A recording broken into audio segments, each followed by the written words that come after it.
Isang mapagpalang araw sa inyong lahat, mga minamahal naming tagapakinig.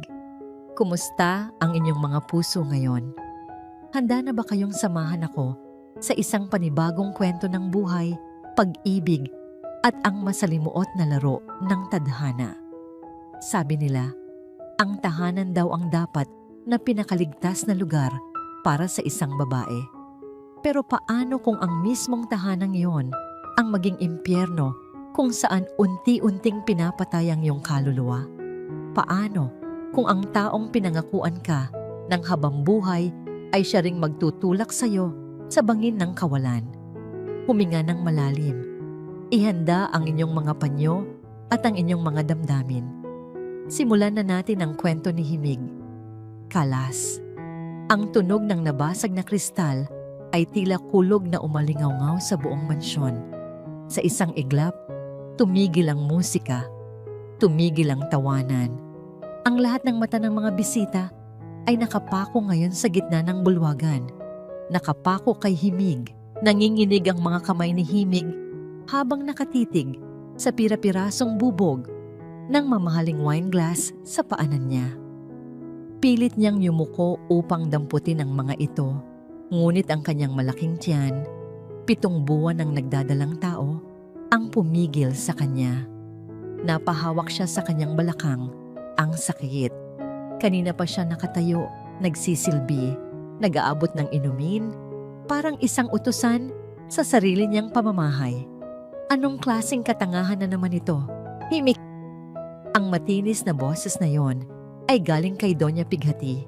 Nakatayo ang kanyang biyenan sa tuktok ng hagdanan, suot ang kumikinang na gown na tila baluti ng isang reyna.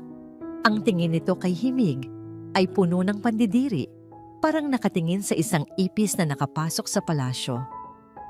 "Pipasensya na po, Mama," nauutal na sagot ni Himig. Pilit na pinipigilan ang luhang nagbabadyang tumulo. "Nahilo lang po ako saglit. Ang bigat na po kasi ng..."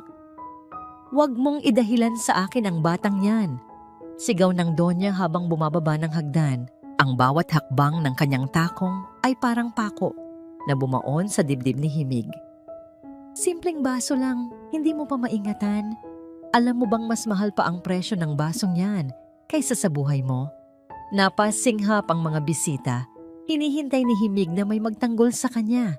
Hinihintay niya ang asawa niya. Doon, sa gilid ng bar nakatayo si Hangin. Gwapo sa kanyang itim na suit, hawak ang isang baso ng whiskey.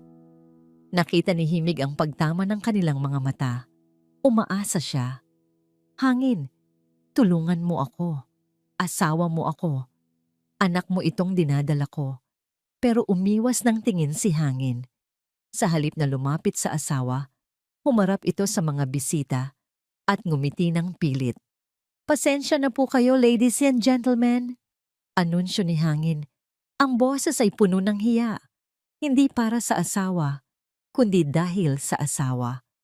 "Medyo clumsy lang talaga ang kasambahay namin. Please, enjoy the party." Kasambahay. Parang sinaksak ng yelo ang puso ni Himig. Sa harap ng mga kaibigan, osyo at kamag-anak, tinawag siyang kasambahay ng sarili niyang asawa. Gusto niyang sumigaw, pero walang boses na lumabas. Ang tanging naririnig niya ay ang mabilis na tibok ng kanyang puso at ang bulungan ng mga tao. Mabilis na lumapit ang isang waiter upang linisin ang kalat, pero hindi pa doon natatapos ang kalbaryo ni Himig.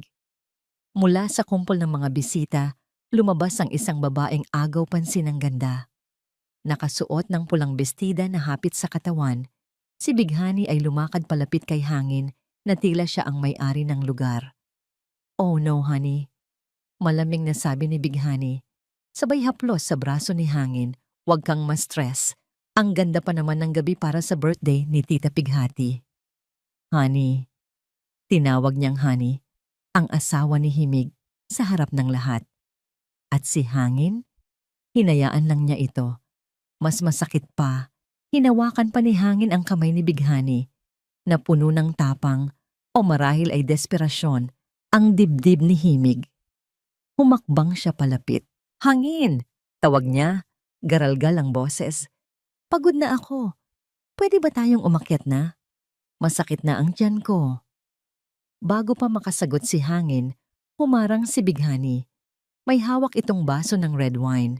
Ngumiti ito kay Himig. Isang ngangiting hindi umaabot sa mata. You look terrible, Himig.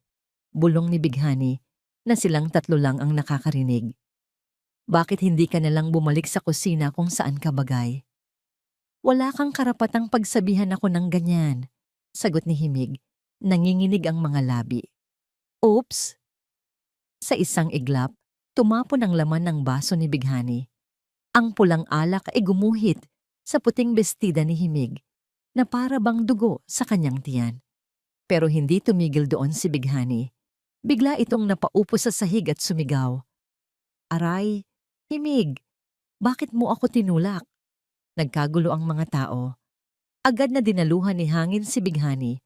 Tinulungan itong tumayo na parang isang babasaging porselana. Anong ginawa mo? Sigaw ni Hangin kay Himig. Ang mga mata ay nanlilisik sa galit. Hindi ko siya tinulak, Hangin. Siya ang... Tama na! Sigaw ni Doña Pighati. Nasisira ang gabi ko dahil sa'yo.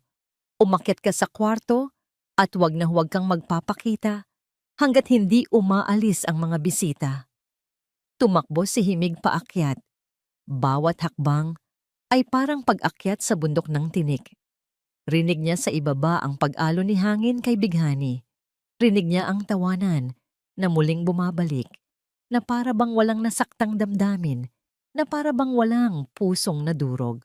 Pagpasok sa kwarto, napasandal si Himig sa pinto at napahagulgol. Hinaplos niya ang kanyang tiyan.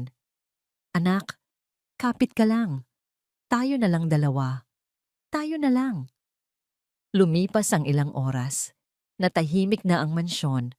Umuwi na ang mga bisita. Pero imbis na kapayapaan, mas mabigat na unos ang dumating. Bumukas ang pinto. Pumasok si Hangin. Amoy alak at pabango ng ibang babae. Hangin! Hindi sumagot ang lalaki. Naglakad ito papunta sa closet at naglabas ng isang malaking maleta. Ibinato niya ito sa paanan ni Himig. Mag-impake ka. Natigilan si Himig. Anong ibig mong sabihin? Bingi ka ba? Humarap si Hangin. Ang mukha ay walang bahid ng pagmamahal. Sabi ko, mag-impake ka. Lumayas ka sa pamamahay na ito. Pero, gabi na, umuulan sa labas. At, buntis ako, Hangin. Anak mo ito. Lumuhod si Himig. Niyakap ang mga tuhod ng asawa. Parang awa mo na. Kahit huwag mo na akong mahalin, pero huwag mo kaming itapon ng anak mo. Tumawa ng mapakla si Hangin. Inabot niya ang isang folder sa ibabaw ng mesa at hinampas ito sa mukha ni Himig. Anak, paano ako nakakasigurong anak ko yan? Baka naman sa ibang lalaki mo galing yan kaya ka nagmamadaling magpakasal sa akin noon. Hindi totoo yan. Alam mong ikaw lang ang minahal ko. Pagod na ako, Himig. Pagod na ako sa drama mo, sa pagmumukha mong laging kawawa. Hindi ka bagay dito. Hindi ka bagay sa mundo ko. Si Bighani, siya ang kailangan ko. Siya ang babaeng kaya akong tulungan sa negosyo. Hindi katulad mong palamunin. Hinawakan ni Hangin ang braso ni Himig at pilit itong itinayo. Kinaladkad niya ang asawa, palabas ng kwarto, pababa ng hagdan. Hangin, nasasaktan ako. Ang bata, sigaw ni Himig, pero tila bato ang puso ng lalaki. Binuksan ni Hangin ang main door. Ang malakas na hangin at ulan ay agad na humampas sa kanila. Ang dilim sa labas ay tila bunganga ng halimaw na naghihintay lumamon. Diyan ka bagay, sa putikan, sabi ni Hangin. Tinulak niya si Himig ng malakas. Bumagsak si Himig sa semento. Ang kanyang tuhod at palad ay nagasgas. Ang ulan ay agad na bumasa sa kanyang damit. Humalo sa mga luha sa kanyang mukha. Tumingala siya. Umaasang may kaunting awa pa sa mga mata ng asawa. Pero ang nakita lang niya ay si Doña Pighati at si Bighani na nakatayo sa likod ni Hangin. Nakangiti si Bighani, nakakapit sa braso ni Hangin. Paalam, Himig, bulong ni Bighani. Sapat lang para mabasa sa galaw ng kanyang bibig. Blag. Isinara ni hangin ang pinto. Naiwan si himig sa dilim.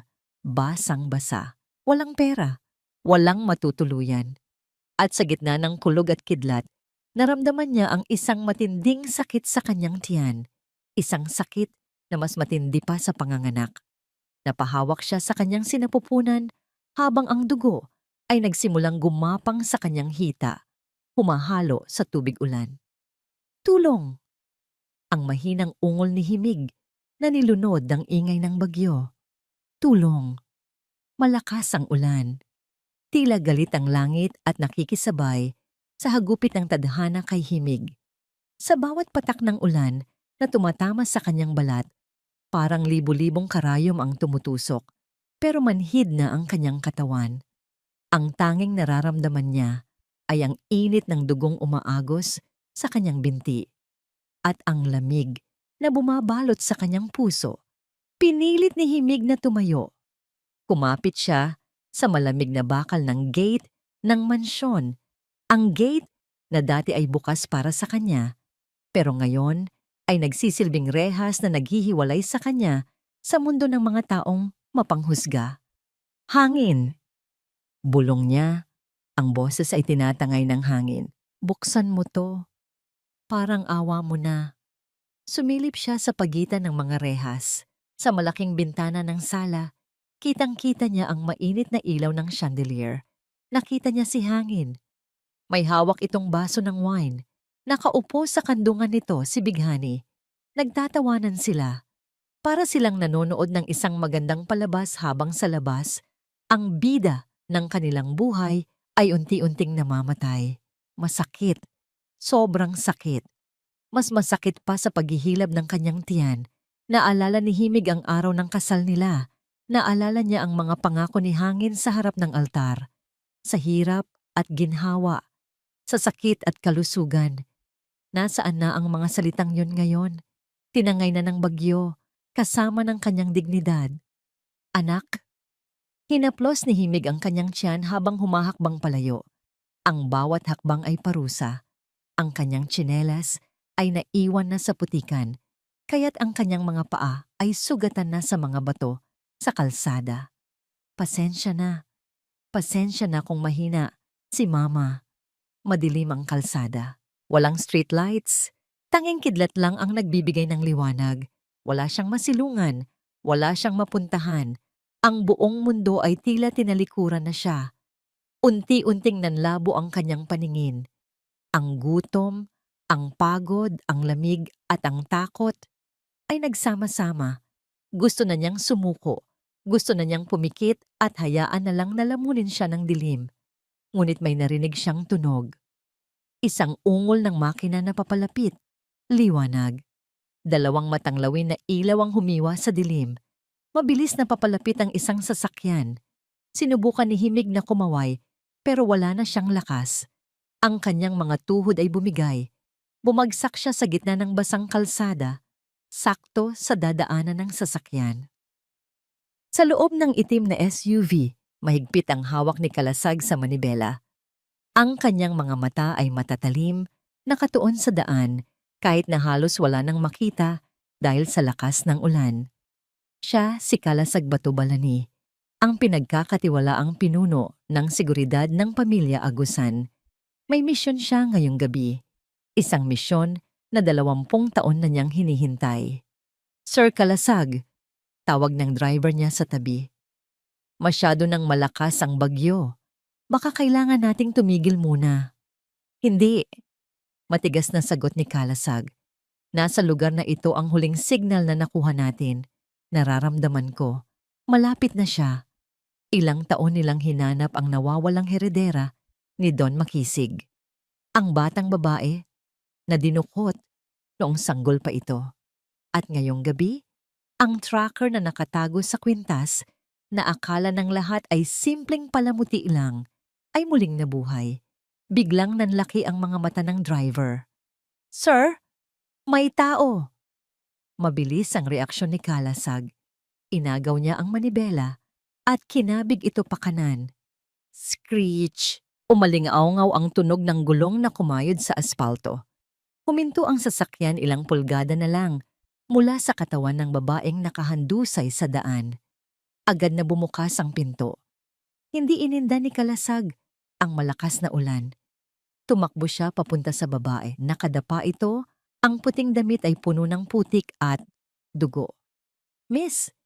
Miss! Naririnig mo ba ako? Sigaw ni Kalasag habang dahan-dahang itinitihaya ang babae.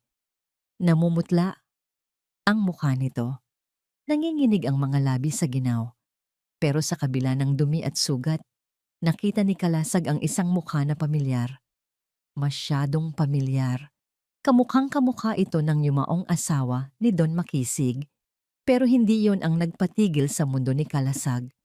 Isang malakas na kidlat ang gumuhit sa langit.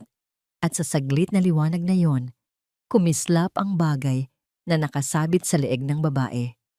Isang kwintas na pilak. May palawit na hugis araw. At sa gitna nito ay may maliit na rubi na tila mata ng dragon. Nanigas si Kalasag. Ang kanyang puso, na sanay sa bakbakan at panganib, ay biglang kumabog ng mabilis na parang tambol.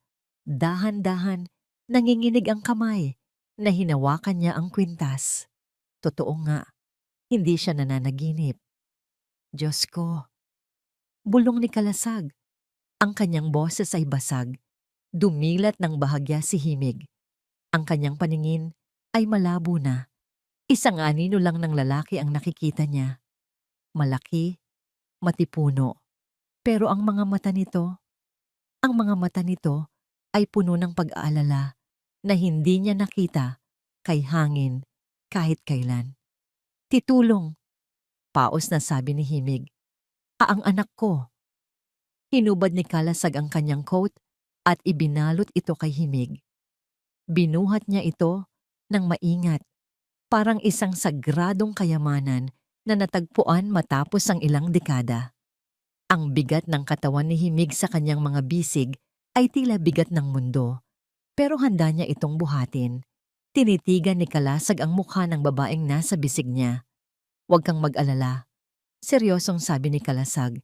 Isang pangako na nakaukit sa bato. Nandito na ako. Hindi ka na nila masasaktan.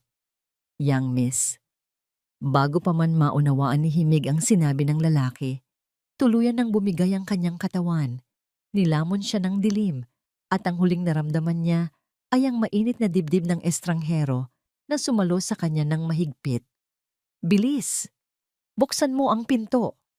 Sigaw ni Kalasag sa kanyang driver. Ang boses ay punong-puno ng pagmamadali na halos tumalo sa ingay ng kulog. Mabilis na pinasok ni Kalasag si Himig sa backseat ng SUV. Agad niyang napansin ang dugong kumukulay sa puting leather ng upuan. Dugong galing sa babaeng nasa kanyang mga bisig. Nanlamig siya. Hindi lang buhay ng heredera ang nasa panganib, kundi pati ang susunod na henerasyon ng mga agusan. Sir, saan tayo? Sa pinakamalapit na ospital ba? Tanong ng driver habang pinapaandar ang makina ng mabilis. Hindi. Madiing utos ni Kalasag habang hinuhubad ang basa niyang coat para takpan ang nanginginig na katawan ni Himig. Dumiretso tayo sa Agusan Private Medical Center. Tawagan mo si Don Makisig. Sabihin mo nahanap ko na siya. At sabihin mong maghanda ng emergency room. Code Red. Humururot ang sasakyan palayo sa madilim na kalsadang iyon. Habang binabaybay nila ang bagyo, hindi inalis ni Kalasag ang tingin sa maputlang mukha ni Himig. Hinawakan niya ang malamig na kamay nito. Ang kamay na puno ng gasgas at kalyo, mga ebidensya ng paghihirap na hindi dapat dinanas ng isang tulad niya. Napasilip si Kalasag sa rearview mirror. Sa malayo, nakikita pa niya ang ilaw ng mansyon ni Nahangin. Isang kastilyo ng kasinungalingan. Kumuyom ang kanyang kamao. Humanda kayo, bulong ni Kalasag sa hangin. Ang mga mata ay nag-aapoy sa galit. Dahil sa oras na gumaling siya, sisingilin namin kayo sa bawat patak ng luhang pinaluhanin niyo sa kanya.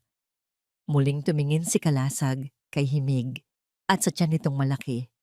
Kumapit ka, Miss Himig. Bulong niya ng may halong pagsusumamo. Parang awa mo na. Kumapit ka. Hindi ako pumayag ng mamatay ka ngayong gabi. Amoy gamot. Amoy alcohol. Amoy takot. Yan ang bumalot sa buong VIP floor ng Agusan Private Medical Center. Walang ibang tao sa pasilyo, maliban sa mga armadong gwardya na nakatayo sa bawat sulok. Tahimik ang lahat, pero sa loob ng dibdib ni Don Makisig Agusan, may bagyong nagwawala. Nakatayo si Don Makisig sa harap ng salaming bintana ng ICU. Ang kanyang mga kamay, na sanay humawak ng bilyon-bilyong kontrata, ay nanginginig ngayon habang nakapatong sa malamig na salamin. Sa loob ng kwarto, nakahiga ang isang babae. Maraming tubo ang nakakabit sa katawan nito. Ang mukha nito ay puno ng galos, maputla, at halos walang buhay. 20 taon, bulong ni Don Makisig, ang boses ay basag. 20 taon kitang hinanap, anak ko. Bakit kung kailan kita nahanap? Ganito ang kalagayan mo. Bumukas ang pinto at lumabas ang chief doctor. Pinapawisan kahit malamig ang aircon. Don Makisig, bunggad ng doktor. Agad na humarap ang matanda. Ang kanyang mga mata ay nagliliyab sa halo-halong pag-asa at takot. Sabihin mo sa akin, Dok, kamusta siya? At ang apo ko? Huminga ng malalim ang doktor bago ngumiti ng tipid. Matibay ang anak ninyo, Don Makisig. She is stable now at ang sanggol sa sinapupunan niya, milagro po. Pero malakas ang heartbeat ng bata. Ligtas silang dalawa. Napapikit si Don Makisig. Isang luhang kanina pa niya pinipigil ang tuluyang pumatak sa kanyang pisngi. Salamat sa Diyos. Salamat. Pumasok siya sa kwarto. Dahan-dahan ang kanyang lakad, palapit sa kama. Tila takot siyang mabasag ang katahimikan. Naupo siya sa tabi ni Himig. Hinawakan niya ang kamay nito. Ang gasgas na mga palad, ang mga kalyo sa daliri. Bakas ng hirap, bakas ng pagdurusa. Sa bedside table, nakalagay sa isang ziplock bag ang kwintas na nakuha kay Himig. Kinuha ito ni Don Makisig. Ang kwintas na may hugis araw at ruby. Ito ang kwintas na isinuot niya mismo sa leeg ng kanyang asawa bago ito mamatay at ipinamana sa kanilang nawawalang anak. Patawarin mo ako. Hikbi ng matanda. Idinikit ang kwintas sa kanyang noo. Patawarin mo ako kung wala ako noong kailangan mo ako. Kung hinayaan kong saktan ka nila. May kumatok sa pinto. Pumasok si Kalasag. Ang mukha ng head of security ay seryoso. Pero may bahid ng lungkot nang sulyapan niya si Himig. Sir, mahinang tawag ni Kalasag. Tumayo si Don Makisig. Pinunasan niya ang kanyang luha at humarap kay Kalasag. Sa isang iglap, nawala ang lungkot sa kanyang muka at napalitan ito ng isang nakakatakot na lamig. Ang mukha ng isang Don na kinatatakutan sa business world. Sabihin mo sa akin, Kalasag, sino ang gumawa nito sa kanya? Inabot ni Kalasag ang isang itim na folder. Ang pangalan niya ay Himig Dalangin sa mga papeles, sir. Pero ang asawa niya ay si Hangin Salisi, CEO ng Salisi Construction. Binuklat ni Don Makisig ang folder. Nakita niya ang mga litrato. Litrato ni Himig na naglilinis ng bahay habang buntis. Litrato ni Hangin kasama ang isang babaeng nagngangalang bighani. At ang pinakamasakit, ang video footage mula sa CCTV ng subdivision kung saan nakita ang pagtulak at pagtaboy kay Himig palabas ng gate sa gitna ng bagyo. Nanginig ang panga ni Don Makisig habang pinapanood ang video sa tablet ni Kalasag. Nakita niya kung paano lumuhod ang kanyang anak sa putikan. Nakita niya kung paano isinara ang pinto sa mukha nito. Crack! Nabitawan ni Don Makisig ang tablet. Basag ang screen nito sa lakas ng pagbagsak. Hayop! Ang madiing bulong ni Don Makisig. Ang bawat letra ay puno ng puot. Trinato nilang basura ang prinsesa ng Agusan? Ang anak ko? Sir, anong gusto ninyong gawin? Tanong ni Kalasag. Gusto niyo bang ipadampot ko na sila ngayon din? Umiling si Don Makisig. Ang kanyang mga mata ay nanlilisik. Masyadong madali yan, Kalasag. Masyadong mabait ang kulungan para sa kanila. Lumapit si Don Makisig sa bintana. Tinitigan ang city lights ng syudad ng tagumpay. Gusto kong maramdaman nila ang impyerno. Gusto kong mawala sa kanila ang lahat. Pera, pangalan, dangal. Gusto kong magmakaawa sila sa lupa, gaya ng ginawa nila sa anak ko. Humarap muli siya kay Kalasag. I-block ang lahat ng balita. Walang makakaalam na buhay si Himig. Para sa mundo, patay na ang babaeng tinapon nila. Ang babalik ay isang multo na sisingil sa kanila. Masusunod, sir? Aalis na sana si Kalasag nang biglang gumalaw ang daliri ni Himig. Narinig nila ang mahinang ungol mula sa kama. Mabilis na lumapit si Don Makisig. Anak? Himig? Dahan-dahang idinilat ni Himig ang kanyang mga mata. Malabo pa ang lahat. Ang liwanag ay masakit sa mata. Ang una niyang naalala ay ang ulan. Ang sakit. Ang anak ko? Garalgal niyang tanong. Pilit na bumabangon kahit hirap. Nasaan? Nasaan ang anak ko? Hinawakan ni Don Makisig ang balikat niya para pakalmahin ito. Shh! Ligtas siya. Ligtas ang baby mo. Nandito kayo sa ospital. Natigilan si Himig. Tinitigan niya ang matandang lalaki sa harap niya. May kung anong lukso ng dugo siyang naramdaman. Ang mga mata nito, parang nakatingin siya sa salamin. Sino? Sino po kayo? Bakit niyo ako tinutulungan?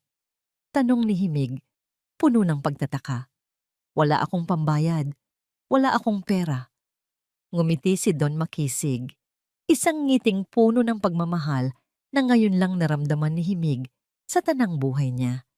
Hinawakan ng matanda ang kamay ni Himig at inilagay doon ang kwintas na ruby. Hindi mo kailangan ng pera, anak. Malumanay na sabi ni Don Makisig. Tiningnan ni Himig ang kwintas.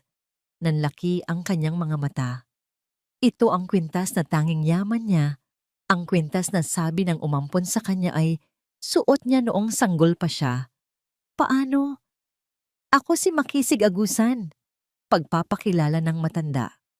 At ikaw si Hera Agusan, ang nawawala kong anak. Napasinghap si Himig. Huwag kang matakot. Pagpapatuloy ni Don Makisig. Mahigpit na hinawakan ang kamay ng anak. Tapos na ang paghihirap mo. Simula sa araw na ito, hindi ka na yuyuko kahit kanino. Ikaw na ang reyna ng pamilyang ito. At walang sino man ang makakasakit sa iyo muli. Pangako yan. Tumulo ang luha ni Himig. Hindi dahil sa sakit, kundi dahil sa wakas.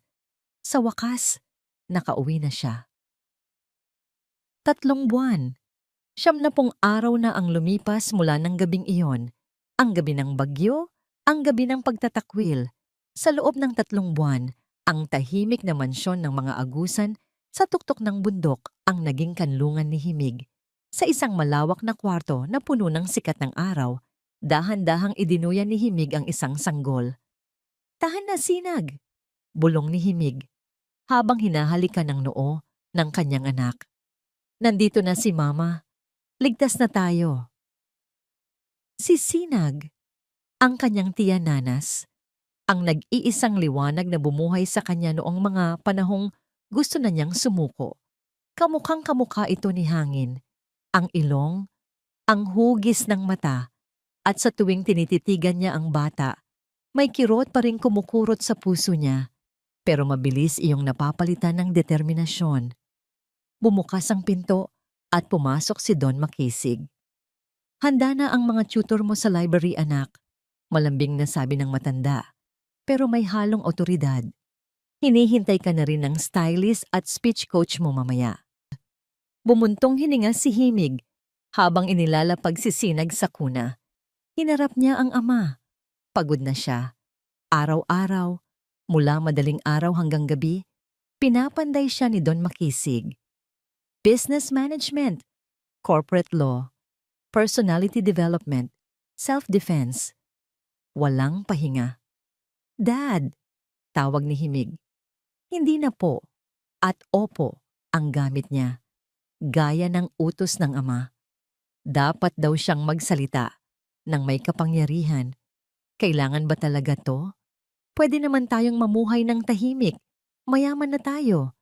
Bakit kailangan ko pang pasukin ang mundo ng negosyo? Lumapit si Don Makisig at hinawakan ang balikat niya. Dahil ang mundong ginagalawan ng asawa mo, ng ex-husband mo, ay mundo ng mga pating.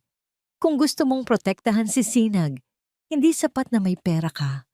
Kailangan may ngipin ka. Kailangan ikaw ang pinakamalaking paating sa karagatan. Natahimik si Himig. Alam niyang tama ang ama. Tumuloy siya sa library.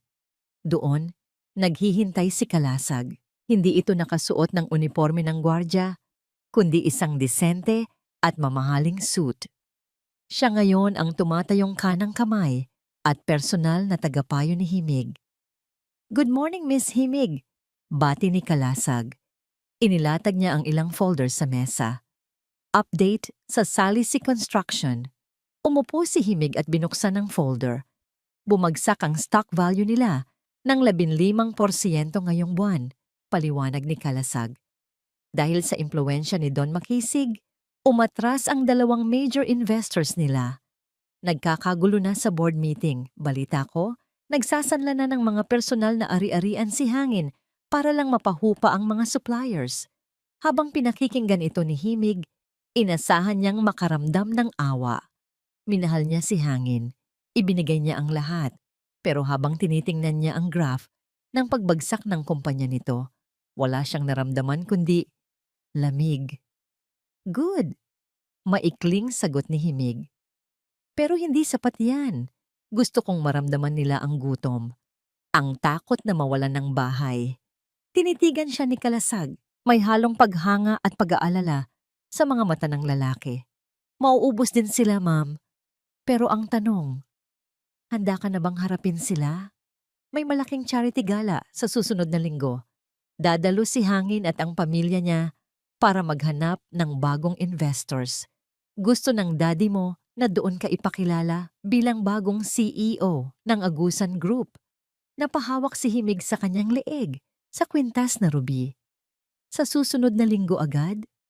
Ikaw ang magpapasya," sabi ni Kalasag. Lumapit ito ng bahagya, bumasag sa professional distance nila. "Kung hindi mo pa kaya, pwede tayong maghintay. Hihintayin kita, Himig." Napatingin si Himig kay Kalasag. Sa nakalipas na 3 buwan, si Kalasag ang naging sandalan niya. Ito ang nagturo sa kanya kung paano bumaril, kung paano magmaneho ng mabilis, kung paano maging matapang. "Pagod na akong maghintay, Kal," sagot ni Himig. "Pagod na akong magtago." Tumayo si Himig at naglakad papunta sa malaking salamin sa sulok ng library. Tinitigan niya ang sarili. Ang babaeng nasa salamin ay may mahabang buhok na itim, abot hanggang bewang. Ang buhok na gustong-gusto ni Hangin na sinusuklay noon. Ang buhok na naging saksi sa pagiging sunod-sunuran niya. Ang mukha niya ay maamo pa rin. Parang humihingi ng awa. "Si Himig," bulong niya sa sarili. Masyado siyang mabait. Masyado siyang mapagbigay. Kinuha niya ang gunting na nasa mesa. Ang gunting na ginagamit pambukas ng mga sulat. Nagulat si Kalasag. "Himig, anong gagawin mo?" Hindi sumagot si Himig. Hinawakan niya ang isang kumpol ng kanyang mahabang buhok. Naalala niya ang haplos ni Hangin. Naalala niya ang sabunot ni Doña Pighati. Naalala niya ang ulan at putik. Krrrk! Ang tunog ng gunting ay matalim sa katahimikan ng kwarto.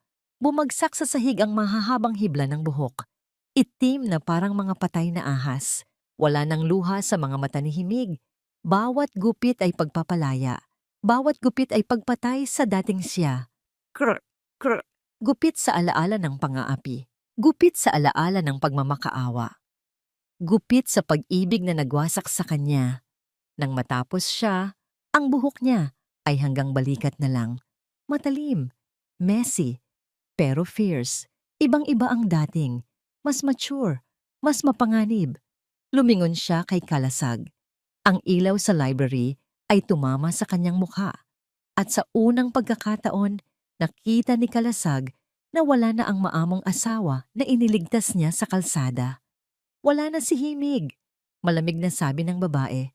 Ang boses ay matigas na parang bakal. Itinuro niya ang refleksyon sa salamin. Mula ngayon, tawagin niyo na akong Hera. Hera Agusan. Humakbang siya palapit sa pinto.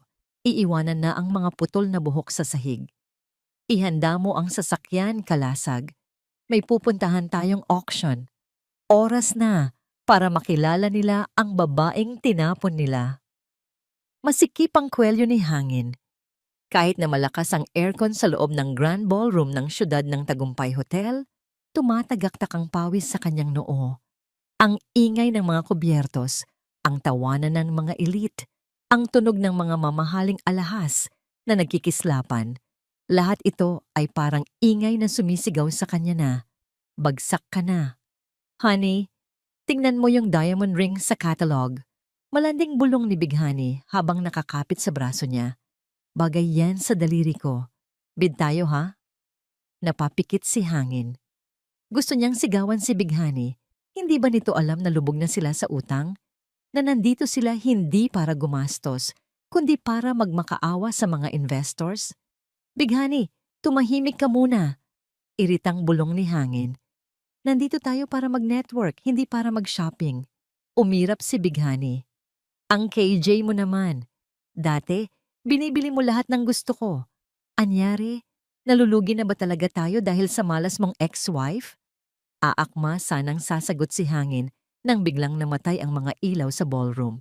Tanging ang spotlight sa entablado ang naiwan. Tumunog ang mikropono.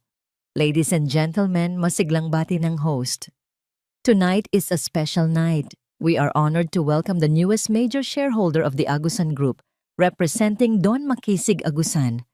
Nagbulungan ang mga tao. Ang Agusan Group ay isang alamat. Bihira silang dumalo sa mga social events. Please welcome Miss Hera Agusan. Bumukas ang malaking pinto sa likod ng ballroom. Lahat ng ulo ay lumingon. At sa sandaling iyon, parang tumigil ang paghinga ni Hangin. Naglalakad sa red carpet ang isang babaeng nakasuot ng gown na kulay dugo. Isang matingkad na pula na humahapit sa perpektong kurba ng katawan nito. Ang likod nito ay nakabukas. Ipinapakita ang makinis na balat. Ang buhok nito ay maikli, hanggang balikat, na lalong nagpapatingkad sa matatalim na panga at mapupulang labi. Pero hindi ang ganda nito ang nagpako kay Hangin sa kinatatayuan niya, kundi ang mukha, ang mga matang yon, ang ilong na yon. Himig? Bulong ni Hangin, halos hindi makapaniwala. Nabitawan niya ang hawak na champagne glass. Basag. Napatingin din si Bighani. Nanlaki ang mga mata nito. Imposible. Naglakad si Hera papunta sa VIP table sa pinakaharap. Ang bawat hakbang niya ay puno ng kumpiyansa, malayo sa himig na laging nakayuko at nahihiya. Sa tabi niya, naglalakad si Kalasag, suot ang isang taksido, tila isang tapat na kabalyero na handang pumatay para sa kanyang reyna. Nang mapadaan si Hera sa table ni na Hangin, hindi man lang siya lumingon. Parang hangin lang sila na hindi nakikita, pero naamoy ni Hangin ang pabango nito. Isang amoy na mamahalin, matapang at hindi pamilyar. Nagsimula ang auction. Ang item, isang 10 karat yellow diamond ring. Panimulang presyo, 1 million pesos. 1 million! Sigaw ni Bighani. Tinaas niya ang kanyang number. Tumingin siya kay Hangin ng may paghahamon. Ayaw niyang patalo sa babaeng kamukha ng ex-wife ng asawa niya. 2 million! Sabi ng isang matanda sa kabilang table. 3 million! Sigaw ulit ni Bighani. Hinila ni Hangin ang kamay ni Bighani. Ano bang ginagawa mo? Wala tayong pambayad niyan. Hayaan mo ako. Kailangan makita nila na mayaman pa tayo. Giit ni Bighani. 5 million pesos going once. Sabi ng auctioneer. Biglang itinaas ni Hera ang kanyang numero nang walang kaabog-abog. 10 million, kalmadong sabi ni Hera. Ang boses niya ay mababa, husky, at puno ng kapangyarihan. Naghiyawan ang mga tao. Napanganga si Bighani. 10 million? Doble agad? 10 million going once, going twice, sold to Miss Hera Agusan. Masigabong palakpakan. Umakyat si Hera sa stage para tanggapin ang singsing. Kinuha niya ang mic. Salamat, sabi ni Hera. Nakatingin ng diretso sa gawin ni Hangin at Bighani. Maganda ang singsing na ito, pero alam niyo kung anong mas maganda? Ang pagtulong. Naglakad si Hera papunta sa malaking glass box na donation drive para sa mga batang lansangan. Sa harap ng daan-daang tao, inihulog niya ang singsing na nagkakahalaga ng 10 milyon sa loob ng kahon. Para sa mga batang walang matirhan tuwing umuulan, makahulugang sabi ni Hera. Katahimikan. Isang nakakabinging katahimikan bago sumabog ang palakpakan ng paghanga. Pero para kay Hangin, ang salitang umuulan ay parang sampal. Pagkatapos ng event, mabilis na lumabas si Hera. Hindi nakatiis si Hangin. Iniwan niya si Bighani na nanggagalaiti sa inis at tumakbo siya sa hallway para habulin ang babaeng nakapula. Himig! Sigaw ni Hangin. Hinawakan niya ang braso nito. Himig! Ikaw yan, di ba? Huminto si Hera. Dahan-dahan niyang tinanggal ang kamay ni Hangin sa braso niya na para bang isang maruming insekto ang dumapos sa kanya. Humarap siya. Ang kanyang mukha ay blangko. Walang galit. Walang pagmamahal. Wala. Excuse me? Malamig na tanong ni Hera. Do I know you, mister? Natigilan si Hangin. Ang lamig ng boses, ang tingin na tumatagos sa buto. Huwag kang magkaila. Nanginginig na sabi ni Hangin. Kahit nagpagupit ka, kahit nagbihis ka ng ganyan, kilala kita, asawa kita. Tumawa ng mahina si Hera. Isang tawang nakakapanindig balahibo. Asawa? Lumapit si Hera ng bahagya kay Hangin. Mukha ba akong asawa ng isang... Tinignan niya si Hangin mula ulo hanggang paa. Desperadong lalaki na amoy pawis at takot. Ako si Hera Agusan. Pagpapatuloy niya, bawat salita ay may diin. At hindi ako nakikipag-usap sa mga taong cheap. Tatalikod na sana si Hera nang biglang dumating si Bighani, hinihingal sa kakatakbo. Ikaw! Turo ni Bighani kay Hera. Huwag kang umarte. Alam kong ikaw si Himig. Anong ginagawa mo dito? Paano ka nagkapera? Nagnakaw ka, no? Sa pagkakataong ito, humarap si Kalasag. Humarang siya sa pagitan ni Hera at Bighani. Ang tangkad at laki ng katawan ni Kalasag ay sapat na para mapaatras si Bighani. Back off, banta ni Kalasag, bago ko ipatawag ang security para kaladkarin kayo palabas dahil sa harassment. Tumingin si Hera kay Bighani. Ngumiti siya, ngiting tagumpay. Oh, ito ba ang asawa mo? Tanong ni Hera kay Hangin. Sabay turo kay Bighani. Sayang, ang ganda pa naman ng singsing na tinapon ko kanina. Mas bagay sana yun sa kanya, kaysa sa peke niyang alahas.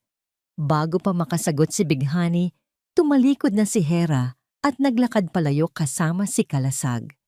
Ang tunog ng kanyang heels sa marmol na sahig ay tila countdown ng isang bombang malapit nang sumabog sa buhay ni Hangin.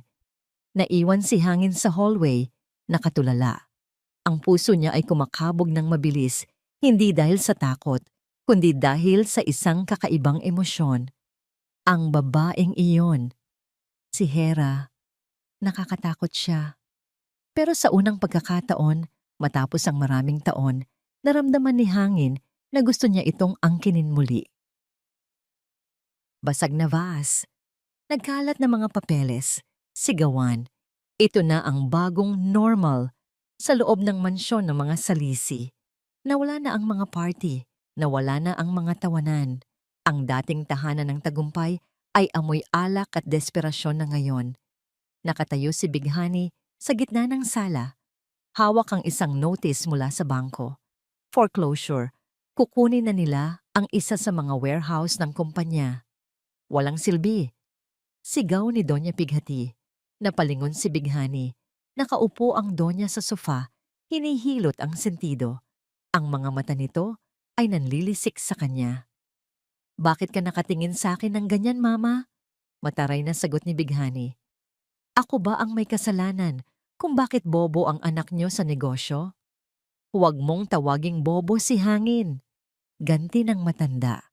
Dati, noong si Himig pa ang andito, maayos ang lahat. Hindi man siya mayaman, pero swerte siya. Masinop siya. Ikaw, puro ka gastos, puro ka shopping. Ngayong naghihirap na kami, anong naitulong mo? Wala. Parang sinampal si Bighani. Si Himig na naman. Patay na nga yung tao. Sa akala nila. Pero ito pa rin ang bukang-bibig ng bruhang matanda. Di sana hindi niyo pinalayas. Sigaw pabalik ni Bighani. Sana niyakap niyo yung katulong na yon. Talagang sana nga. Padabog na umakyat si Bighani sa kwarto. Gusto niyang magwala. Pakiramdam niya ay unti-unti siyang sinasakal ng multo ni Himig at lalo pa itong lumala noong nakaraang linggo nang makita nila si Hera Agusan. Pagpasok niya sa kwarto, naabutan niya si Hangin. Lasing. Nakahiga sa kama habang yakap-yakap ang isang unan. Amoy whiskey ang buong kwarto. Hangin. Tawag ni Bighani. Sinusubukan maging malambing kahit nanggigil siya. Honey, may notice galing sa bangko. Kailangan nating magbayad bukas kundi... Hera! Bulong ni Hangin. Natigilan si Bighani. Ano? Dumilat ng bahagya si Hangin. Mapula ang mga mata nito. Tumingin siya kay Bighani, pero parang iba ang nakikita niya. Ang ganda niya, Bighani. Ngiti ni Hangin, isang nangiting baliw. Yung babae sa auction, si Hera, kamukha niya si Himig pero mas wild, mas nakakaakit. Grabe yung mata niya. Parang tinutunaw ako. Nanlaki ang mga mata ni Bighani. Sa sobrang galit, dinampot niya ang baso ng tubig sa bedside table at isinaboy ito sa mukha ni Hangin. Gago ka ba? Sigaw ni Bighani. Nasa harap mo ako? Asawa mo ako. Pero yang Hera na yan ang iniisip mo. Bumangon si Hangin, pinunasan ng mukha. Tumigil ka nga, napakaingay mo. Kaya tayo minamalas dahil sa bunganga mo eh. Kasalanan ko pa? Oo, simula nang dumating ka sa buhay ko, puro problema na. Nawala ang swerte ko. Umalis ka nga sa harap ko. Tinulak ni Hangin si Bighani palayo at muling humiga. Tinalikuran ito. Nanginginig ang buong katawan ni Bighani. Ang sakit, ang hiya. Siya, si Bighani Lilo, na kayang paikuti ng sinumang lalaki ay tinatrato ng ganito? Hindi siya papayag na matalo. Kinuha niya ang kanyang cellphone at lumabas ng kwarto. Nagpunta siya sa terrace. Madilim, malamig. Tinawagan niya ang isang numero. Hello? Reyes? Bungad niya. Yes, Ma'am Bighani. Sagot ng nasa kabilang linya, isang private investigator na kilala sa paggawa ng maruruming trabaho. Yung pinapahanap ko sa'yo tungkol kay Hera Agusan, may nakuha ka na ba? Meron na, ma'am. At sigurado akong magugulat kayo. Masyadong interesante ang mga nakuha kong litrato. Ipadala mo sa akin. Ngayon din. Ibinaba ni Bighani ang telepono. Ilang sandali pa, tumunog ang message alert. Ting! Binuksan niya ang litrato. Kuha ito sa isang private park sa loob ng subdivision ng mga Agusan. Sa litrato, nakaupo si Hera sa isang bench, nakangiti habang nagbabasa ng libro. Pero hindi yon ang nakatawag ng pansin ni Bighani. May kalong na bata, si Hera. Isang sanggol na lalaki. Zinoomin ni Bighani ang mukha ng bata. Nabitawan niya ang cellphone niya, ang mata, ang ilong, ang hugis ng mukha. Wala nang ibang pwedeng maging ama nito.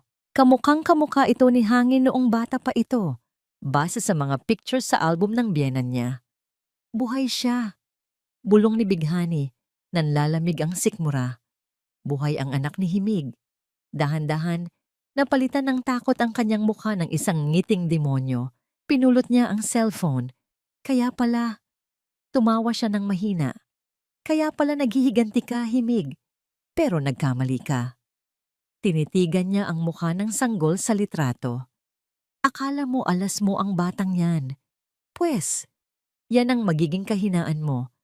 Yan ang gagamitin ko para mapasa akin ang lahat ng kayamanan ng mga agusan.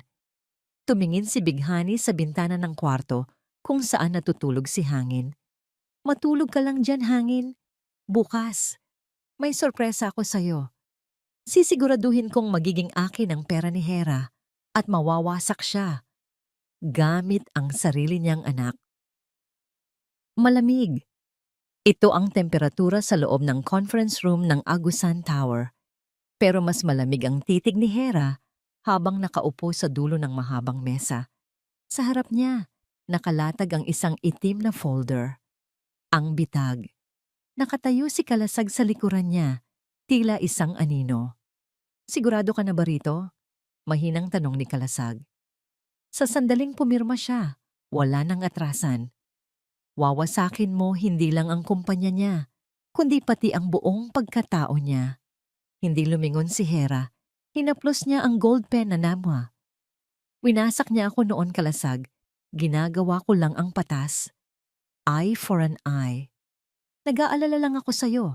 Sagot ni Kalasag. May halong lungkot ang boses. Sa bawat paghihiganti mo, parang unti-unti ring namamatay ang himig na nakilala ko. Natigilan si Hera. Napahawak siya sa kanyang dibdib. Nandoon pa ba si Himig? O tuluyan na niyang nilunod ang dating sarili sa dagat ng galit? Bago pa siya makasagot, bumukas ang pinto. Pumasok si Hangin. Ibang-iba na ang itsura nito kaysa noong huli silang magkita. Gusot ang damit, maitim ang ilalim ng mga mata, at amoy sigarilyo. Pero nang makita niya si Hera, pilit niyang inayos ang kanyang necktie at ngumiti ng may kayabangan. Miss Agusan? Bati ni Hangin. Pilit na pinapakalma ang boses. Salamat at pinaunlakan mo ang meeting na ito. Hindi tumayo si Hera. Tinuro lang niya ang upuan sa tapat. Maupo ka, Mr. Salisi. Time is gold at alam kong nauubusan ka na ng pareho. Napalunok si Hangin. Umupo siya. Straight to the point na tayo. Simula ni Hera. Nabasa ko ang financial report ng Salisi Construction. Lubog kayo sa utang. 4 na major projects ang natigil. At bukas, kukunin na ng bangko ang main office nyo. Temporary setback lang yan, depensa ni Hangin. Pinapawisan. Kailangan lang namin ng konting cash flow. Kapag natapos ang project sa Batangas, babawi kami. Kaya ko lumapit sa'yo, Hera. Dahil alam kong may pinagsamahan tayo. Tinaasan siya ng kilay ni Hera. Pinagsamahan? Mr. Salisi, nandito tayo para sa negosyo. Huwag nating haluan ng personal na ilusyon. Binuksan ni Hera ang folder at inihislide, ito papunta kay Hangin. Ito ang offer ng Agusan Group. Bibili namin ang 80% ng shares ng kumpanya mo.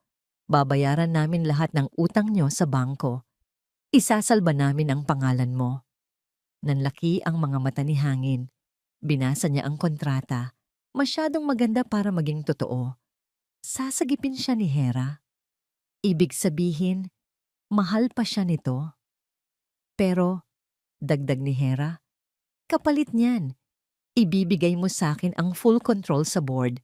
Mananatili kang CEO sa papel, pero ako ang masusunod sa lahat. Tumingin si Hangin kay Hera. Nakita niya ang ganda nito. Ang kapangyarihan. Naisip niya, kung pipirma siya, magiging partners sila. Mapapalapit siya ulit kay Hera. Maiiwadya niya ang kumpanya. At baka maibalik niya ang dati. Pumapayag ako. Mabilis na sagot ni Hangin. Alam kong hindi mo ako matitiis. Kinuha ni Hangin ang ballpen. Walang pag-aalinlangan. Scratch, scratch. Pinirmahan niya ang bawat pahina. Ang tunog ng ballpen sa papel ay musika sa pandinig ni Hera.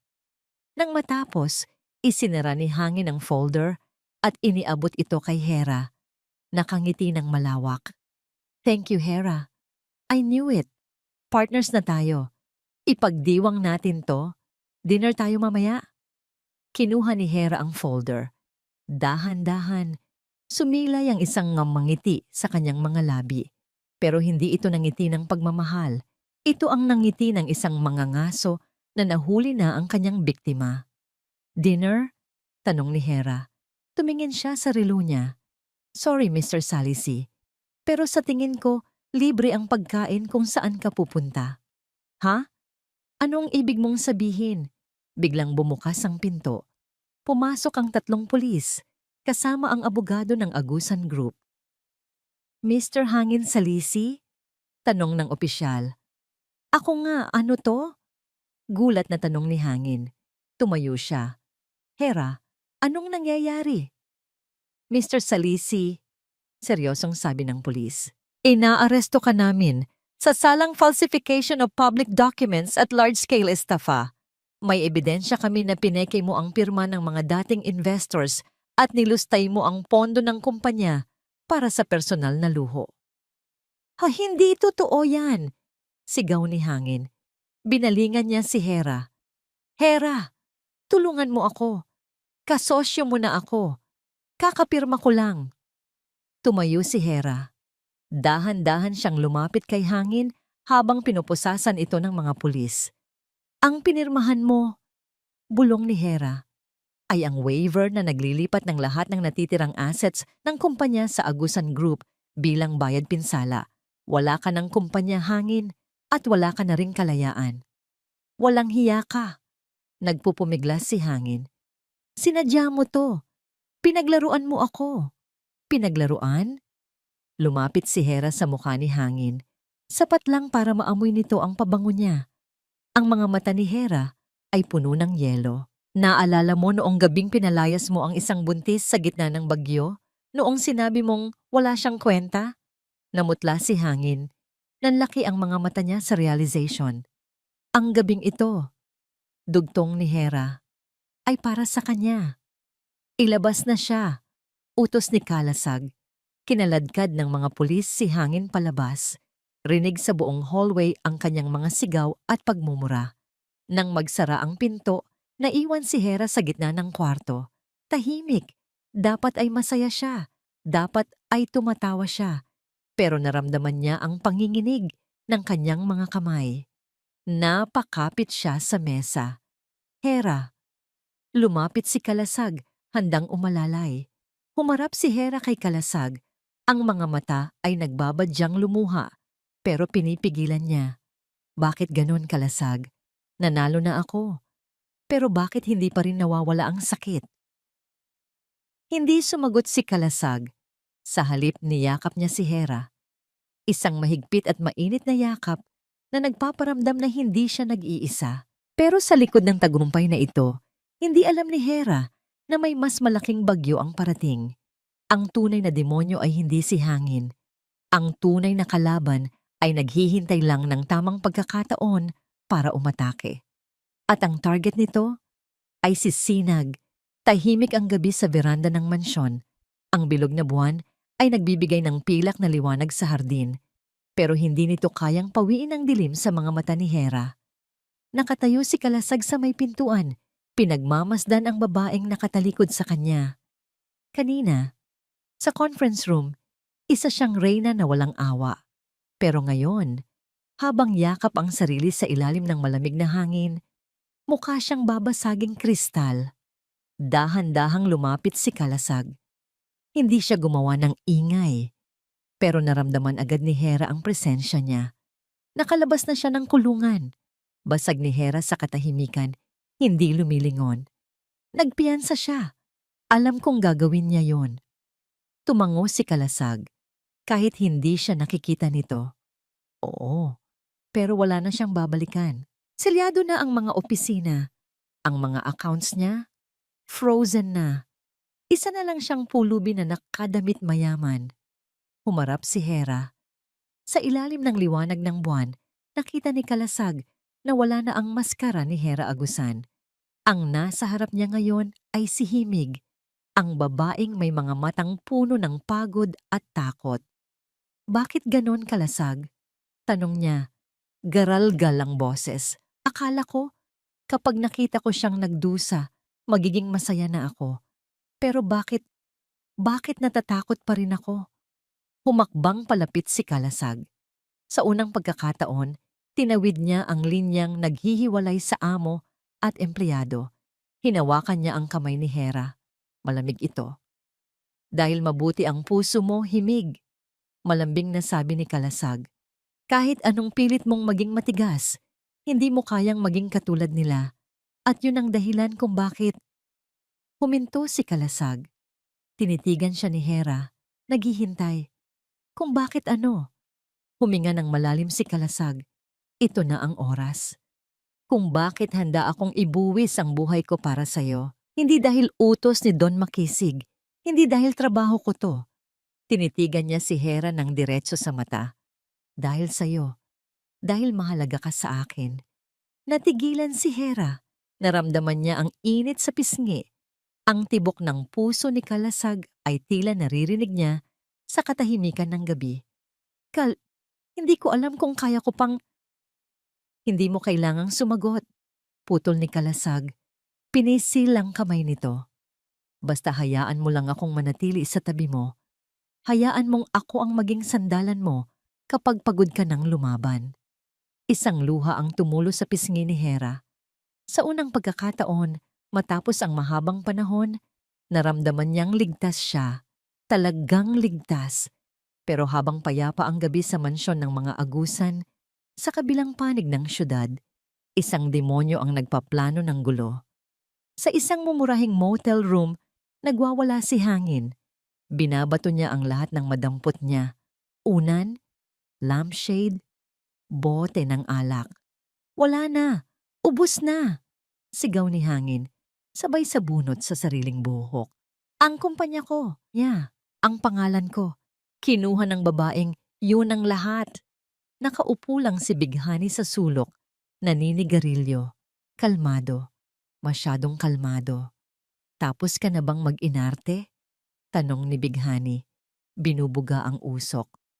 Huwag mo akong bisitin, Bighani. Kasalanan mo to. Kung hindi dahil sa luho mo. Tumahimik ka! Sigaw pabalik ni Bighani. Tumayo ito at lumapit kay Hangin. Inilabas niya ang kanyang cellphone at ipinakita ang litrato na nakuha ng detective. Tingnan mo yan. Tingnan mong mabuti. Tiningnan ni Hangin ang screen. Si Hera. May kargang bata. Kumunot ang noo ni Hangin. Sino yan? Anak niya? Oo, anak niya. Ngisi ni Bighani. Tingnan mo ang muka ng bata, Hangin. Tingnan mo ang mata, ang ilong. Nanlaki ang mga mata ni Hangin. Hinablot niya ang cellphone. Zoom in niya ang litrato. Parang nakikita niya ang sarili noong bata pa siya. Ito yung... Nauutal na, sabi ni Hangin. Ito yung batang dinadala niya noong pinalayas ko siya? Eksakto, sabi ni Bighani. Buhay ang anak mo at ang batang yan ang tanging tagapagmana ng bilyon-bilyong yaman ng mga agusan. Napaupo si Hangin sa kama. Gulong-gulo ang isip niya. May anak siya. May anak siya sa babaeng winasak niya. At ngayon ay winawasak siya. Lumapit si Bighani at bumulong sa tenga ni Hangin. Parang isang ahas na nambubuyo. Gusto mong mabawi ang lahat? Gusto mong gumanti kay Hera? Anong gagawin natin? Tanong ni Hangin. Nakatitig pa rin sa litrato ng anak. Kunin natin ang bata. Malamig na utos ni Bighani. Kapag nasa atin ang bata, luluhod si Hera. Ibibigay niya ang lahat. Ang kumpanya, ang pera, ang kapangyarihan, mabalik lang ang anak niya. Pero, kidnapping yan. Anak mo yan, Hangin. Diin ni Bighani. May karapatan ka sa kanya. At isa pa, wala na tayong mawawala. Ito na lang ang alas natin.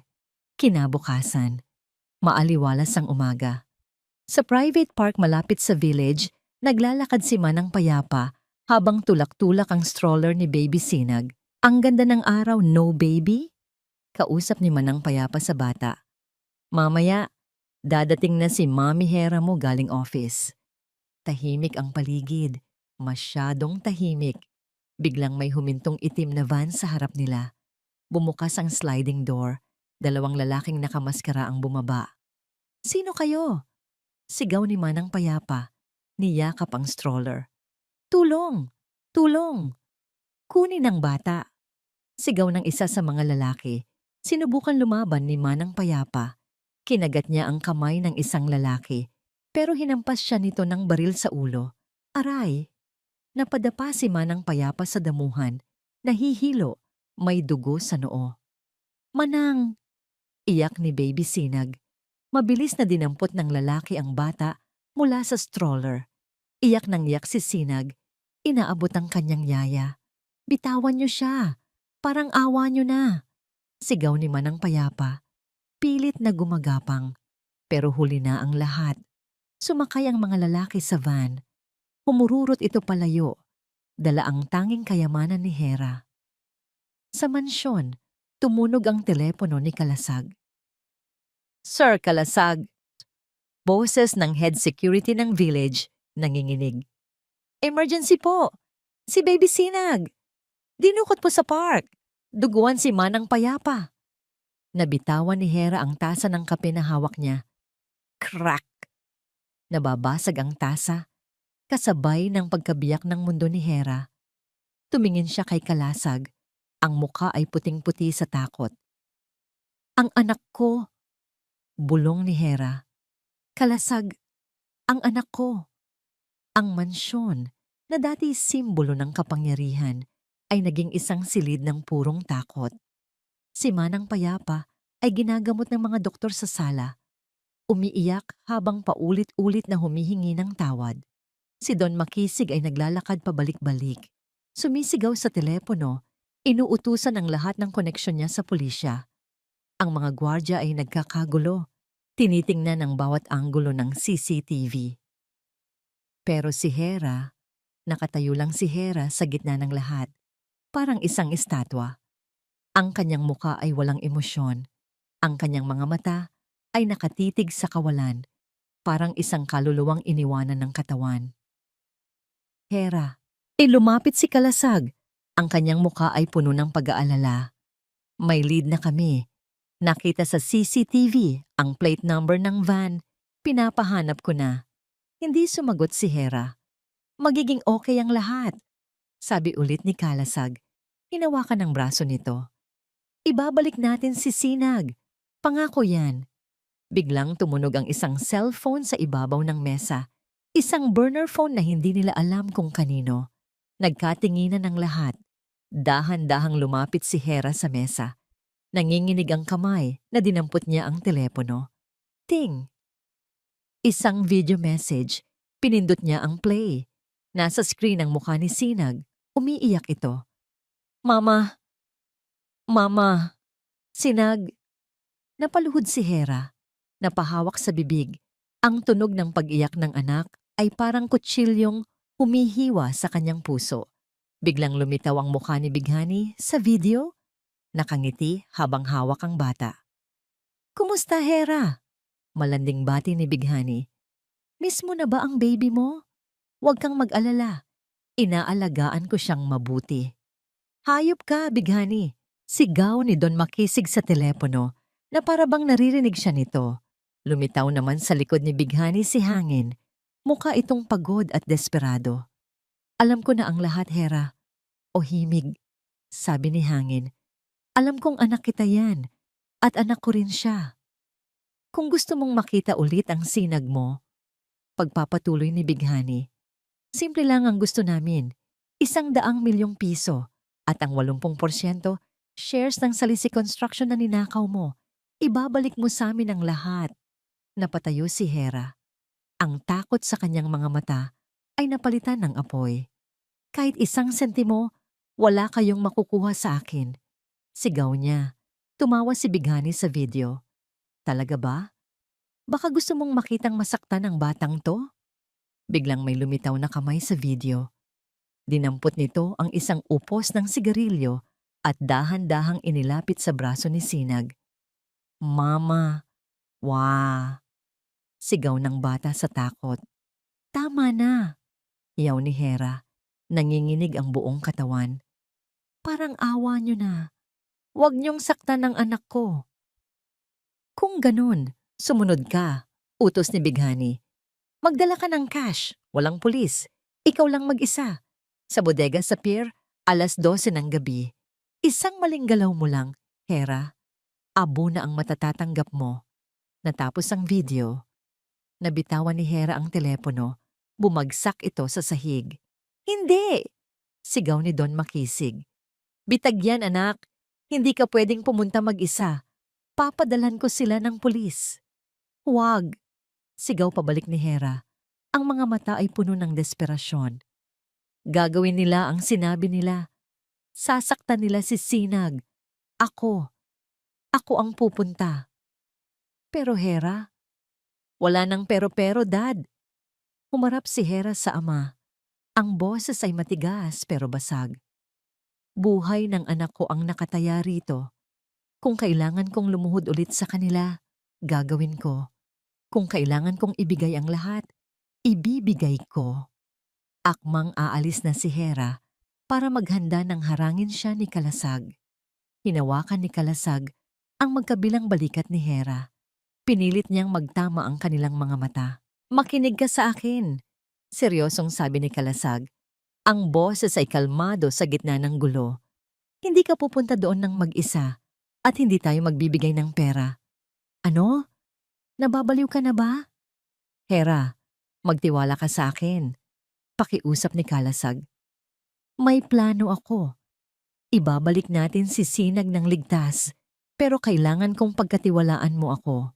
Please. Tinitigan ni Hera ang mga mata ni Kalasag. Walang bakas ng pagdududa. Puno ito ng determinasyon at pagmamahal. Tumango si Hera, walang lakas na makipagtalo. Habang naghahanda si Kalasag at ang kanyang security team, may isang hindi inaasahang twist na nangyayari sa bodega. Nakakulong sa isang madilim na sulok si Doña Pighati. Itinali siya ni Hangin at Bighani. Bakit niyo ako ginaganito? Sigaw ng matanda. Apo ko yan. Wala kayong karapatang idamay ang bata. Tumahimik ka, matanda, sabi ni Bighani. Kung hindi ka sana nakialam, hindi ka namin itatali dito. At isa pa, kasalanan mo rin naman to, di ba? Ikaw ang nagturo kay Hangin na maging ganid. Hangin anak, pagmamakaawa ni Doña Pighati. Maawa ka sa apo mo. Huwag mong gawin to. Tinalikuran lang siya ni Hangin. Pero sa loob-loob niya, kinakain siya ng konsensya. Ang iyak ng bata ay parang tinig ng kanyang sariling kaluluwang humihingi ng tulong. 11:30 ng gabi. Isang itim na kotse ang huminto sa tapat ng abandonadong bodega sa pier. Bumaba si Hera. Mag-isa. Suot ang isang itim na jacket, dala ang isang malaking itim na bag. Naglakad siya papasok sa madilim na bukana ng bodega. Nasa loob, naghihintay si Hangin. Hawak niya si Sinag, natulog na sa pagod sa kaiiyak. Sa tabi niya, si Bighani may hawak na baril. Good girl, ngisi ni Bighani. Nasaan ang pera? Nasaan ang anak ko? Malamig na tanong ni Hera. Pera muna. Inihagis ni Hera ang bag sa sahig. Binuksan ito ni Hangin. Puno ng pera. Ayan na, sabi ni Hera. Ibigay niyo na sa akin ang anak ko. Tumawa si Bighani. Akala mo ganun lang kadali? Lumapit si Bighani kay Hera. Tinutok niya ang baril sa noo nito. Ngayon, lumuhod ka, utos ni Bighani. Gaya ng ginawa mo dati, magmakaawa ka. Sabihin mong ako ang reyna. Tumingin si Hera kay Hangin. Hangin, parang awa mo na. Pero si Hangin, nag-iwas ng tingin. Abala sa pagbibilang ng pera. Unti-unting lumuhod si Hera. Ang luha ay muling dumaloy sa kanyang mga pisngi. Nang biglang, ngayon na, sigaw ni Kalasag mula sa isang earpiece. Bang! Crash! Biglang nabasag ang mga bintana sa itaas. Mula sa dilim, Bumaba ang mga security team ni Kalasag gamit ang mga lubid. Sabay-sabay silang nagpaputok ng tear gas. Nagkagulo ang lahat. Bitag! Sigaw ni Hangin. Sa gitna ng usok, sinamantala ni Hera ang pagkakataon. Kinuha niya ang isang tubo sa sahig at hinampas ang kamay ni Bighani. Nahulog ang baril. Samantala, sinugod ni Kalasag si Hangin. Nagpang-abot ang dalawa. Akin na ang bata! Sigaw ni Kalasag. Pero sa gitna ng gulo, nakuha ni Bighani ang nahulog na baril. Tumakbo siya palapit kay Hangin at kinuha si Sinag. Tinutok niya ang baril sa ulo ng bata. Isang galaw pa. Sigaw ni Bighani. Ang mga mata ay nanlilisik sa galit at takot. Papatayin ko ang batang to. Tumigil ang lahat. Ang tanging maririnig ay ang pag-iyak ni Sinag at ang mabilis na paghinga ng lahat. Bighani, huwag. Pakiusap ni Hera. Nakataas ang dalawang kamay. Manahimik ka. Sigaw ni Bighani. Lahat kayo, ihagis niyo ang mga baril niyo. Ngayon na. Ito ang sandaling kinatatakutan ni Hera. Ang huling pagtutuos. Buhay laban sa buhay. Ang hangin sa loob ng bodega ay tila yelo. Mabigat. Nakakamatay. Lahat ng baril ng security team ay nakatutok kay Bighani, pero walang sino mang nangahas na gumalaw. Ang baril na nakatutok sa ulo ni Sinag ang batas. Ang pag-iyak ng bata, ang tanging tunog na bumabasag sa nakakabinging katahimikan. Ihagis niyo ang mga baril. Sigaw muli ni Bighani. Nanginginig ang boses sa halo-halong takot at kapangyarihan. Isa. Tumingin si Kalasag kay Hera. Isang tingin lang, nagkaintindihan na sila. Dahan-dahang ibinaba ni Kalasag ang kanyang baril. Sinenyasan ng kanyang mga tauhan na gawin din ito. Clag, clag, clag. Isa-isang bumagsak ang mga baril sa semento. Dalawa. Pagpapatuloy ni Bighani. Ikaw naman, Hera. Lumuhod ka. Dahan-dahan. Tinitigan ni Hera si Bighani. Ang babaeng sumira sa buhay niya. Ang babaeng may hawak ngayon sa buhay ng anak niya. Walang galit sa mga mata ni Hera. Tanging lamig. Sige. Kalmadong sagot ni Hera. Gagawin ko ang gusto mo, pero pakawalan mo muna ang bata. Aba, sino ka para mag-utos? Hindi ako nag-uutos, sabi ni Hera, habang unti-unting inilalagay ang isang kamay sa bulsa ng kanyang jacket. Nakikiusap ako. Ako ang gusto mo, di ba? Heto na ako. Bitawan mo na ang anak ko. Dahan-dahan, lumuhod si Hera. Ang kanyang mga tuhod ay tumama sa magaspang at maruming semento. Isang nangiting tagumpay ang sumilay sa labi ni Bighani. Ito na yon, ang sandaling pinakahihintay niya. Ang pagluhod ng isang agusan sa kanyang paanan. Good, sabi ni Bighani. Ibinababa ng bahagya ang baril. Ngayon, halikan mo ang sapatos ko. Ngayon na. Sa isang iglap, bumunot si Hera ng isang maliit na canister mula sa kanyang bulsa. Pepper spray. Sa bilis na hindi inaasahan ng lahat, itinutok niya ito sa mukha ni Bighani at pinisahan. Isang nakakapasong sigaw ang umalingaw-ngaw. Nabitawan ni Bighani ang bata dahil sa matinding hapdi sa kanyang mga mata. Bago pa man bumagsak si Sinag sa semento, isang anino ang mabilis na sumalo dito. Si Kalasag. Agad niyang niyakap ang bata at dinala sa isang ligtas na sulok. Kasabay nito, sumugod ang security team. Nagsimula ang gulo. Hayop ka! Sigaw ni Hangin. At sinugod si Kalasag. Ibinigay ni Kalasag si Sinag sa isa niyang tauhan. Ilabas niyo na siya. Siutos niya bago harapin ang suntok ni Hangin. Nagpangabot ang dalawang lalaki. Si Kalasag ay sanay sa laban, bawat galaw ay kalkulado. Pero si Hangin ay lumalaban na parang isang sugatang hayop, desperado at wala nang pakialam. Samantala, gumagapang si Bighani sa sahig, bulag at umiiyak sa sakit. Kinakapan niya ang baril na nahulog. Nakita ito ni Hera. Tumakbo siya para sipain palayo ang baril, pero naunahan siya ni Bighani. Nahawakan nito hindi ang baril, kundi isang kutsilyong balisong na nahulog mula sa bulsa ng isa sa mga tauhan nito kanina. Tumayo si Bighani, ang muka ay namumula at puno ng luha. "Papatayin kita!" Sigaw niya at sinugod si Hera. Mabilis na umiwas si Hera, pero sa likod niya ay mga drum na bakal. Wala na siyang maatrasan. "Hera!" Sigaw ni Kalasag, pero hindi niya maiwanan si Hangin. Itinaas ni Bighani ang kutsilyo. Ang talim nito ay kumislap sa ilalim ng ilaw ng bodega. Isasaksak na niya ito sa puso ni Hera nang huwag. Isang katawan ang humarang sa pagitan nila. Si Doña Pighati. Nakalag na pala ito sa tali sa gitna ng gulo. At sa huling sandali ng kanyang buhay, pinili niyang gawin ang tama. Tusok. Ang tunog ng kutsilyong bumaon sa laman ay mas malakas pa sa anumang sigaw. Nanlaki ang mga mata ni Doña Pighati.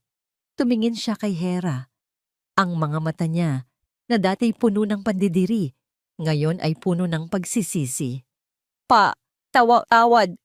Bulong ng matanda bago bumagsak sa mga bisig ni Hera.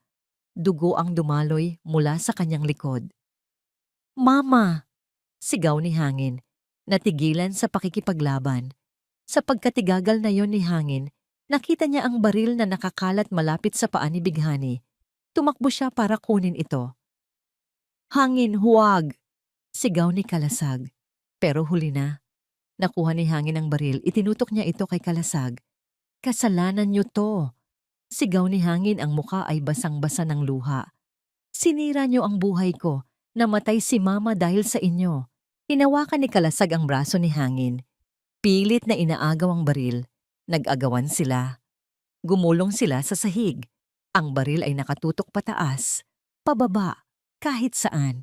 Si Hera, yakap ang dugo ang katawan ng kanyang biyanan, ay napatingin sa kanila sa takot. Tama na. Bang! Isang putok. Isang nakakabinging putok na nagpatigil sa lahat.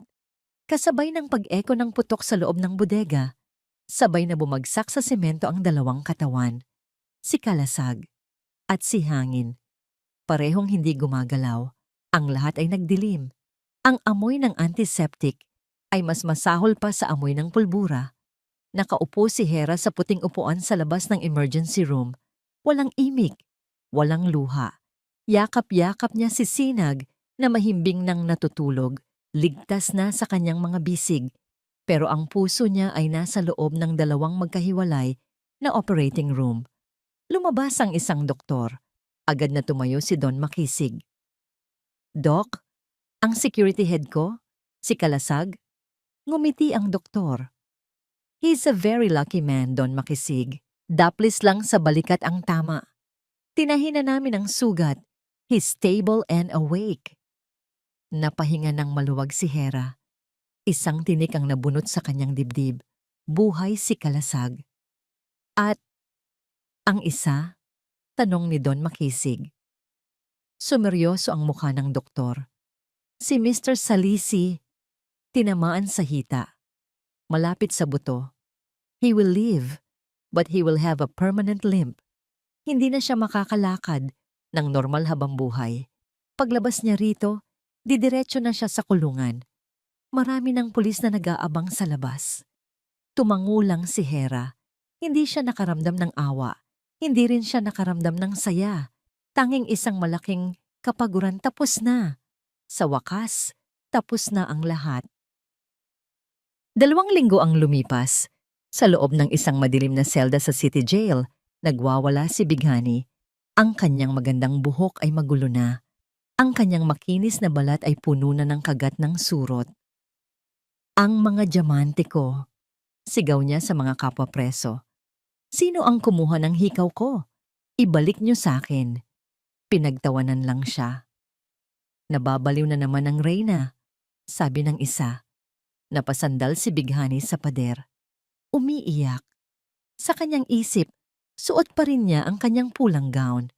Nasa auction pa rin siya. Pero sa tuwing ididilat niya ang mga mata, ang nakikita niya lang ay rehas na bakal at ang maruming mukha ng mga taong katulad niya. Ito ang kanyang karma. habang buhay na makukulong sa isang bangungot na siya mismo ang gumawa. Samantala, sa isang piitan, para sa mga high-profile na preso, nakaupo si Hangin sa kanyang kama. Ang kanyang binti ay may bakal pa, saklay ang gamit niya sa paglalakad. Salisi! Tawag ng isang malaking preso. Oras na para maglinis ng kubeta. Bilisan mo! Sinubukan niyang magreklamo, pero isang malakas na tulak ang sumalubong sa kanya. Bumagsak siya sa sahig, pinagtawanan siya ng lahat. Ang dating CEO, ang dating hari ng Salisi Construction, ngayon ay utusan ng mga kriminal. Ito ang kanyang hustisya. Araw-araw, gigising siya sa katotohanang nawala sa kanya ang lahat dahil sa sarili niyang kasakiman. Isang linggo pagkatapos noon, sa libing ni Doña Pighati, kakaunti lang ang tao. Ang mga kaibigan na dati nakikinabang sa yaman nila ay naglaho na parang bula. Dumating si Hera, nakasuot ng simpleng puting bestida. Nagulat ang lahat, lalo na si Hangin na pinayagang dumalo ng korte kasama ang 2 pulis na bantay. Hindi lumapit si Hera sa kabaong. Tumayo lang siya sa malayo, sa ilalim ng isang puno. Hindi siya umiyak. Nilapitan siya ni Don Makisig. Anak, bakit ka pa pumunta rito? Matapos ang lahat ng ginawa niya sa'yo. Tumingin si Hera sa puntod. Pumunta ako rito, Dad. Hindi para sa kanya, kundi para sa sarili ko. Huminga siya ng malalim. Pinapatawad ko na siya.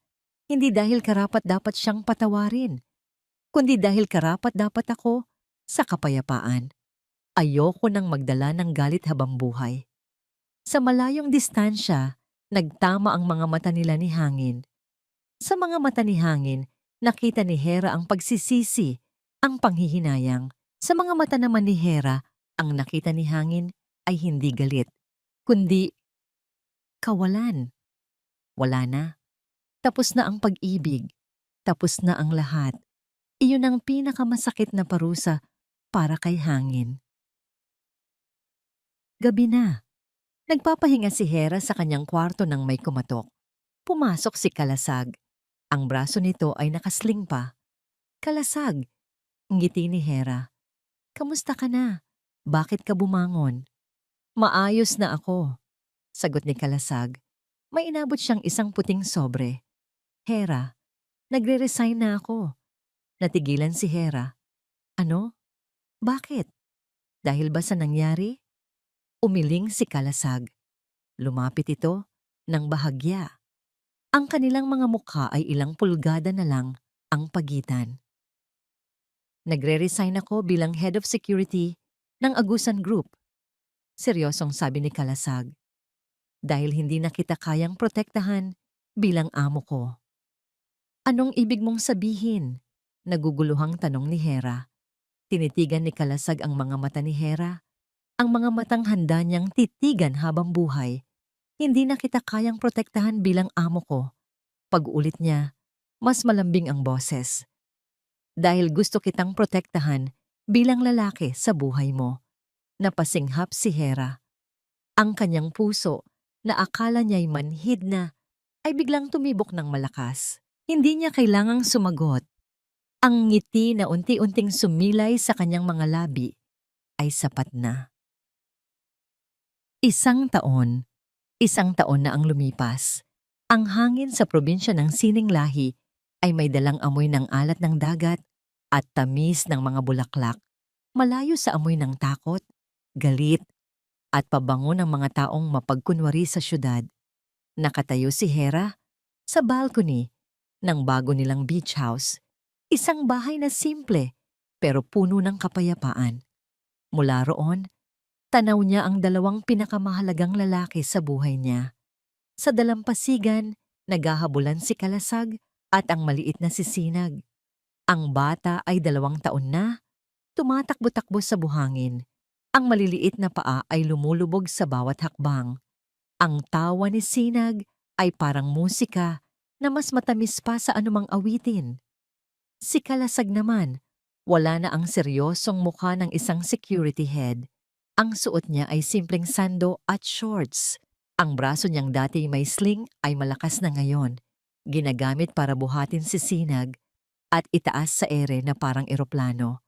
Napangiti si Hera, isang nangiting totoo, isang nangiting abot sa kanyang mga mata. Hindi na siya si Hera Agusan, ang reyna ng korporasyon, at lalong hindi na siya si Himig Dalangin, ang asawang martir. Siya na lang mismo, isang ina, isang babae, isang taong natutong buuin muli ang sarili.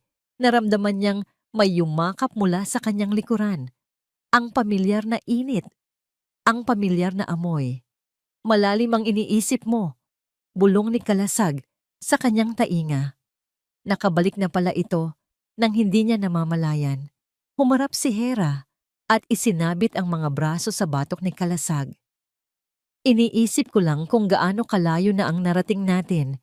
Hinaplos ni Kalasag ang kanyang pisngi. Ang mga kamay nito na dati sanay humawak ng baril ay napakalambot ngayon sa kanyang balat. Masaya ka ba? Himig? Tanong ni Kalasag. Sa pagtawag nito sa kanyang dating pangalan, walang sakit na bumalik. Tanging pagtanggap.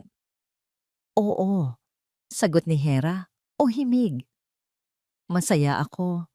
Dati, akala ko ang kapangyarihan at paghihiganti ang magpapalaya sa akin. Pero mali pala ako. Tumingin siya sa dagat, sa papalubog na araw na nagbibigay ng kulay ginto sa abot tanaw. Ang totoong kalayaan pala ay ang kapayapaang piliin kung sino ang gusto mong makasama sa paglubog ng araw. Ngumiti si Kalasag. Kinuha niya ang kamay ni Hera at hinalikan ito. Kung ganon, hayaan mong samahan kita sa lahat ng paglubog ng araw sa buhay mo, sabi ni Kalasag. Hindi na bilang bodyguard mo, kundi bilang asawa mo. Tumulo ang luha sa mga mata ni Hera. Pero ngayon, ito ay luha ng purong kaligayahan. Hindi niya kailangan ng engrandeng sing-sing. Hindi niya kailangan ng malaking kasal. Ang kailangan lang niya ay ang lalaking ito na minahal siya hindi noong reyna na siya, kundi noong basahan pa ang tingin sa kanya ng mundo. Tumango siya. Oo, Kalasag. Oo. Hinalikan siya ni Kalasag.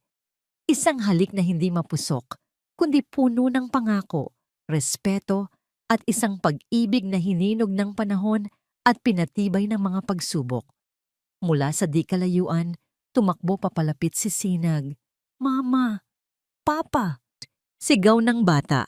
Binuhat ni Kalasag ang anak at niyakap nila itong dalawa. Isang pamilya, buo, masaya. Habang magkakayakap silang tatlo sa ilalim ng kulay kahel na langit, alam ni Himig na tapos na ang bagyo. Ang himig ng kanyang buhay ay hindi na malungkot.